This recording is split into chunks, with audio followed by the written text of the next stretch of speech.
ની સમસ્યાનો હજુ સુધી કોઈ ઉકેલ આવ્યો નથી। રખડતા ઢોરને કારણે નાના મોટા અકસ્માતો તો થાય છે, પરંતુ ઘણા લોકો જીવના પણ ગયા છે। ચોમાસા દરમિયાન આ સમસ્યા વધુ ગંભીર બને છે, ત્યારે ચોમાસું હવે આવનાર દિવસોમાં દસ્તક આપશે, જેને લઈ હજુ પણ મહાનગરપાલિકા દ્વારા ઢોર પકડવા માટેનો આયોજનનો અભાવ છે।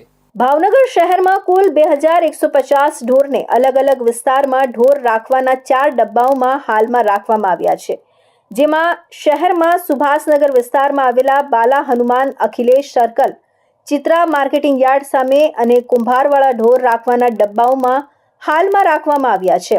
અહીં રાખવામાં આવેલા ઢોરને નિભાવવા માટે અંદાજે 60 લાખ રૂપિયાનો ખર્ચ પ્રતિ માસ થવા પામે છે। મહાનગરપાલિકાની એક ટીમ દ્વારા દરરોજ 8 થી 10 ઢોર પકડવાની કામગીરી હાથ ધરવામાં આવતી હોય છે, ત્યારે હાલમાં ભાવનગર શહેરના મોટા ભાગના વિસ્તારોમાં જાહેર માર્ગો પર અડીંગો જમાવીને બેઠેલા રખડતા ઢોરનો પ્રશ્ન વર્ષોથી અણઉકેલ છે। રખડતા ઢોરના પ્રશ્ને સાધારણ સભામાં પણ અનેકવાર ઉગ્ર ચર્ચાઓ થઈ છે। એટલું જ નહીં, પરંતુ ખુદ ભાજપના નગરસેવક દ્વારા જ રાજીનામું આપવા સુધીની તૈયારી દેખાડી હતી, પરંતુ એ પણ એક વાસ્તવિકતા છે કે આજે પણ ભાવનગર શહેરમાંથી રખડતા ઢોરનો ત્રાસ દૂર થયો નથી। મારું નામ doctor Hitesh Chavani, veterinary officer, Bhavnagar મહાનગરપાલિકા।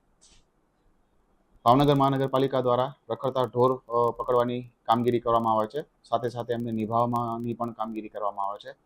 ભાવનગર મહાનગરપાલિકા દ્વારા કુલ 4 ઢોર ડબ્બા આવેલા છે, જેમાં હાલમાં અત્યારે 2150 જેટલા પશુઓનો નિભાવ કરવામાં આવે છે। આ પશુઓના નિભાવ માટે એમને રોજિંદુ લીલું તથા સૂકું ઘાસ પૂર્યાપ્ત પ્રમાણમાં આપવામાં આવે છે।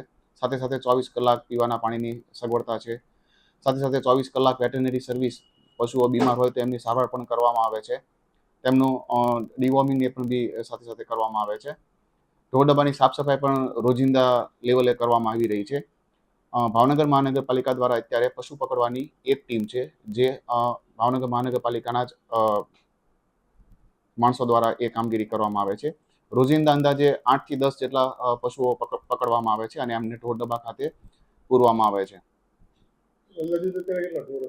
અત્યારે અંદાજિત આપણે 4 ઢોર ડબ્બા છે, જેમાં અંદાજિત 2150 જેટલા પશુઓ છે। આ પશુઓનો મહિને અંદાજિત 60 લાખ જેટલો આપણે એક્સપેન્સ થતો હોય છે। એજન્સી દ્વારા કામ નહોતું કરવામાં આવતું ને ત્યારબાદ એજન્સીની કોઈ કાર્યવાહી કરવામાં આવી? એક એજન્સીને આથી 10 મહિના પહેલા કામગીરી સોંપવામાં આવેલી હતી, પરંતુ એ એજન્સી કામગીરી શરૂ કરેલ ન હોય તેમની ઉપર બ્લેકલિસ્ટ કરવા માટેની કાર્યવાહી છે અત્યારે આગળ ધપાવવામાં આવી છે। સાથે સાથે પશુ પકડવા માટે નવેસરથી પણ ટેન્ડર કરી દેવામાં આવેલું છે અને એ ટેન્ડર માટેની પણ કાર્યવાહી આગળ ચાલુ છે। ટૂંક સમયમાં એ એજન્સીને પણ વર્ક ઓર્ડર આપીને કામગીરી ચાલુ કરવામાં આવે, શહેરમાંથી રખડતા ઢોરનો ત્રાસ ઓછો થાય એ માટે આગળ કાર્યવાહી કરવામાં આવશે। શહેરમાં રખડતા ઢોરનો આતંક યથાવત છે, શું છે? મારું નામ કાંતિભાઈ ગોહિલ, વિપક્ષના ઉપનેતા। ભાવનગરમાં જોવો છો ઘણા સમયથી આની આ સમસ્યા છે ઢોરની। અગાઉ પણ 8 મહિના પહેલાં કોન્ટ્રાક્ટરને ટેન્ડર કરી દેવામાં આવ્યું છે। 8 મહિના થયા એ એજન્સીએ એક પણ ઢોર પકડેલ નહીં અને કોર્પોરેશનના અધિકારીઓ પણ ઢોર પકડતા હતા।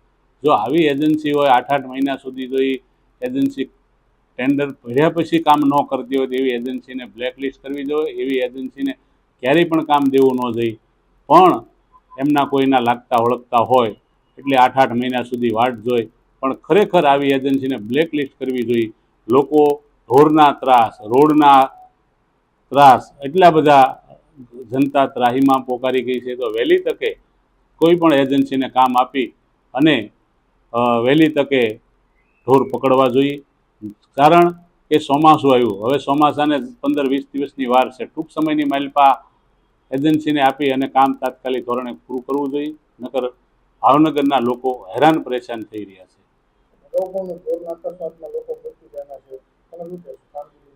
એ કામગીરીમાં તો નિષ્ફળ ગયા છે, કારણ કે અગાઉ એવા કયેક જે ઢોરને કારણે મૃત્યુ પામ્યા છે, કયેકના ભોગ લેવા, કયેકને એક્સિડન્ટો થયા છે, પણ એની ઉપર મહાનગરપાલિકાએ કોઈ ગંભીરતા લેવામાં નથી આવતી। જો ગંભીરતા લેવામાં આવતી હોય તો આવી કડક સાથે કામ લઈ અને એવી એજન્સીને કામ દેવું જોઈએ કે વહેલી તકે ભાવનગરની અંદર રખડતા ઢોરને પકડી અને ડબ્બે પૂરવા જોઈએ અને એનો નિભાવ ખર્ચ પણ કોર્પોરેશન કરતી હોય છે, ઢોર પણ સલામત રહી શકે।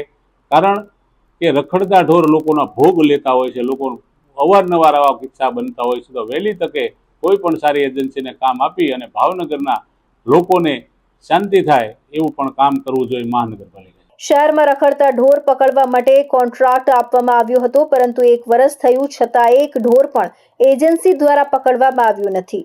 અને હાલમાં કોર્પોરેશનના એકલ દોકલ કર્મચારીઓ દ્વારા રોજના સરેરાશ 8 જેટલા ઢોર પકડી ડબ્બામાં પૂરવામાં આવી રહ્યા છે.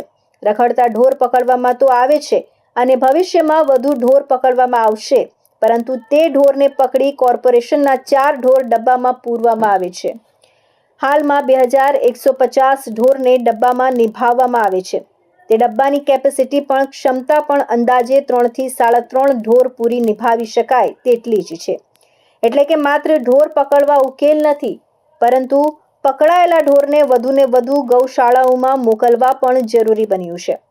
છેલ્લા 1.5 મહિનામાં 150 જેટલા પકડાયેલા ઢોરને જુદી જુદી ગૌશાળાઓમાં મોકલવામાં આવ્યા છે અને આગામી દિવસમાં 200 જેટલા ઢોર છાપરીયાળી પાંજરાપોળ ખાતે પણ મોકલવામાં આવશે. ભૂતકાળમાં પણ તંત્ર દ્વારા આવા પ્રયોગો કરવામાં આવ્યા હતા, પરંતુ ભાવનગરના શહેરીજનો રખડતા ઢોરની ઢીંકે ચડવાની સમસ્યામાંથી મુક્તિ મેળવી શક્યા નથી. મહાનગરપાલિકાના veterinary officer doctor Hitesh Savani જણાવાયું હતું કે શહેરમાં રખડતા ઢોર પકડવા માટેની કામગીરી નહીં કરનાર એજન્સીને બ્લેકલિસ્ટ કરી નવેસરથી ટેન્ડર પ્રક્રિયા કરવામાં આવી હતી, જેને આગામી દિવસોમાં વર્ક ઓર્ડર આપવામાં આવશે અને મહિનામાં ઓછામાં ઓછા 300 ઢોર પકડી ઢોર ડબ્બે પૂરાશે.